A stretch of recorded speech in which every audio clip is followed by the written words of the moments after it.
There's a quiet conversation inside the Chargers building, and it has nothing to do with another big name. The tell is how much trust they're putting in players who still must turn flashes into answers. Johnston has been handed an opening few expected. A rookie could redraw the field. The defense has handed enormous responsibility to a veteran. McDaniel may be preparing a different Herbert. Camp exposes everything. If you feel Los Angeles building something under the radar, hit like and follow the channel. Our first look behind the curtain starts with a bet that survived the chaos. When Jim Harbaugh arrived in Los Angeles, he did not have to search very hard to figure out Quentin Johnston. He already had an image stored away. That tall, fast, dangerous receiver who helped TCU punish Michigan in the college football playoff semifinal. That detail matters because coaches rarely fight for a player based only on what shows up in a box score. They fight for what they believe they can still pull out of him. Harbaugh saw something in Johnston when most of the league was ready to reduce his entire career to one drop. His road to the NFL explains why the Chargers kept pushing. Johnston came out of Temple, Texas as a four-star recruit. He made an immediate impact at TCU and posted 487 yards as a freshman while averaging 22.1 yards per catch. In his final college season, he finished with 60 receptions, 1,069 yards, and 6 touchdowns, earning recognition across the Big 12. The debate around him in the 2023 NFL Draft felt like a fight over two completely different versions of the same prospect. One side saw size, acceleration, and real ability after the catch. The other saw raw route running and serious concerns about drops. Los Angeles bet on the ceiling and selected him 21st overall, ahead of receivers whose early success would only add more pressure to that decision. His rookie year was rough. The drop against Green Bay became the lasting image of a season where Johnston looked like he was carrying the weight of that draft slot on his chest. But his story did not stop there. In 2024, he answered with 711 yards and 8 touchdowns. In 2025, he played 14 games, caught 51 passes for 735 yards, and scored 8 more times. This was not some overnight explosion or a manufactured leap built for off-season hype. It was development, more confidence, better efficiency, improvement against press coverage, and a catch rate that kept climbing year after year. Then comes the detail that changes the temperature in the room. The Chargers picked up his 5th-year option. Johnston enters year 4 as the clearest number 2 receiver in the group, and Mike McDaniel is taking over an offense that can use motion, space, and speed differently. That is not a reward for reputation. The staff is putting more chips on a development curve it believes is real. I respect the nerve behind that read, but it comes with pressure. Johnston is 24 and will turn 25, so there is plenty of football ahead of him. He just cannot live on gradual improvement forever. Ladd McConkey changes coverages. Trey Harris is coming for a larger role. Brennan Thompson brings even more speed into the competition. If Johnston turns his technical growth into more consistent control, Herbert gets an outside target who can break tackles and punish defenses vertically. If he stays at the same level, the contract conversation changes fast. The inside story is not that Los Angeles forgot the past. It is that this staff believes the worst chapter did not define the player. Camp and the season will tell us whether that confidence found value before the market did, or simply delayed the verdict. That confidence in Johnston starts to mean something different when you look at who has been placed behind him. Brennan Thompson is not coming into camp trying to win attention with a speech. He brings a trait that changes defensive behavior before the snap: track speed. In a room with McConkey, Johnston, and Harris, his path does not depend on getting 10 targets. It may come down to running 2 routes and making the safeties retreat half a step farther than they want to. That is where Mike McDaniel's design gets interesting. Picture Thompson going in motion, threatening to cross the formation, then exploding vertically. The corner has to decide whether to pass off the route. The safety loses some freedom to attack the middle. The linebacker hesitates because a reverse could be coming. Herbert has the arm to reach every part of the field. A receiver who stretches coverage does more than create a chance for a deep ball.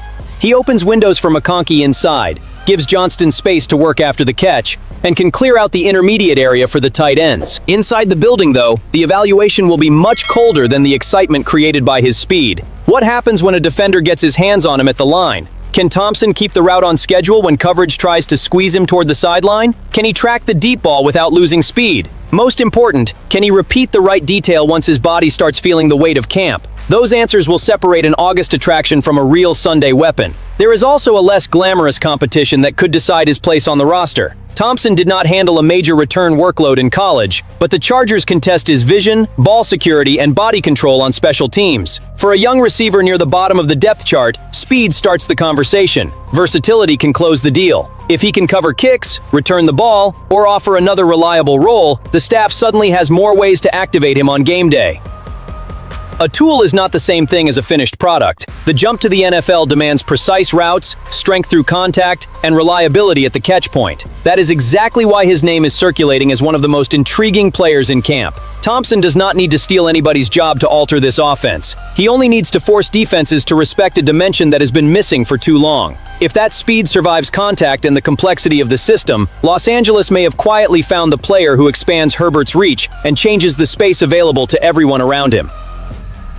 On the other side of the ball, the internal signal feels a lot less comfortable. Chris O'Leary takes over as defensive coordinator after Jesse Minter left for Baltimore, but he is not inheriting a unit that has been torn apart. He knows the structure, he has worked with key pieces, and he has veterans who can keep the communication steady through the transition. Continuity buys him time. It also creates a trap. When a system delivers for 2 straight years, any drop-off makes the new man look guilty before his own ideas get room to breathe. That is why Donte Jackson becomes such a central figure. He is not just another experienced corner in the rotation. He is the most trusted outside defender in the room and a veteran reference point for Cam Hart and Tarheeb Still. Last season, Jackson played all 17 games and finished with 4 interceptions, 7 pass breakups, and 19 combined tackles. It was a strong answer after an uneven 2024 season in Pittsburgh, and it quickly justified the 2-year, $13 million contract he signed with Los Angeles. The problem, or the opportunity, depending on which side of the table you are sitting on, is that 2026 is also a contract year for him. Benjamin St-Juste is gone, the coordinator is changed, and this defense still leans on 2 high safety shells and zone concepts that demand collective discipline. Jackson has to prove his career revival did not belong only to Minter's play calling. O'Leary has to show he can preserve what worked without simply copying his predecessor. The two are tied together by pressure most people will never notice during the first camp practice. A veteran corner can ease that transition in ways the stat sheet never captures. He recognizes formations, anticipates route combinations, corrects alignments, and reduces confusion when the coordinator installs a new wrinkle. But leadership does not cover a receiver on 3rd down. Jackson still has to lock down the outside because the entire structure loses freedom if O'Leary constantly has to send help his way. That affects pressure calls, how Derwin James can be deployed, and how effectively the defense can disguise coverage before the snap.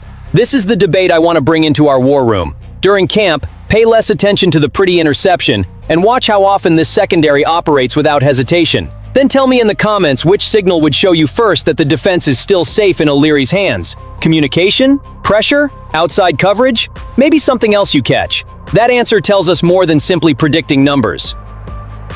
Jackson enters the season at 30 and could reach the market around age 31 with a chance to pursue the final major raise of his career. If he repeats his 2025 level, staying in Los Angeles could be a great outcome for both sides. If he slips, the franchise will have to decide how much of that production came from the player and how much came from the environment around him. That is the real tension. The veteran is playing for his future. The coordinator is working for legitimacy. And the Chargers need this partnership to keep their defensive identity from leaving with Minter. While the defense tries to protect its identity, McDaniel may be working on a subtle break from habit on offense. Justin Herbert has never been treated like a running quarterback, but 498 rushing yards last season cannot be dismissed as an accident. Many of those yards came after the protection collapsed, and he had to create an escape route himself. Even so, the result left behind a clue. When Herbert decides to use his legs, his combination of size, strength, and speed punishes defenses that turn their backs to control the pass. With Rashawn Slater and Joe Alt expected to return healthy, the desperate escape should decrease. That does not mean mobility has to disappear from the plan. It might allow the exact opposite. The Chargers can choose when to use it. McDaniel built his reputation by manipulating defensive rules with motion, misdirection, and players attacking open space. Bootlegs, rollouts, and a few read looks that give Herbert the option to keep the ball can freeze the edge, hold linebackers for an extra beat, and simplify throws that once required heroics inside the pocket. The balance has to be taken seriously. Nobody wants Herbert absorbing a pointless hit on a routine first down play. His right arm remains the engine behind any Super Bowl ambition. But there is a major difference between turning him into a high-volume runner and giving him 4 or 5 carefully selected opportunities in a game. On third down, in the red zone, or against a defense that gets too aggressive, one designed run could be worth more than 20 predictable attempts. If his average rises from 3 or 4 rushing opportunities per game to 5 or 6, the extra volume will not look massive on paper. On the field, it gives the defense another responsibility. That may be the real development behind the scenes. Better protection does not have to trap Herbert in the pocket. It can give McDaniel the control to unleash his mobility at exactly the right moment. The next step is not Herbert trying to imitate Lamar Jackson or Josh Allen. It is Los Angeles finally using a tool that has already saved drives, with purpose.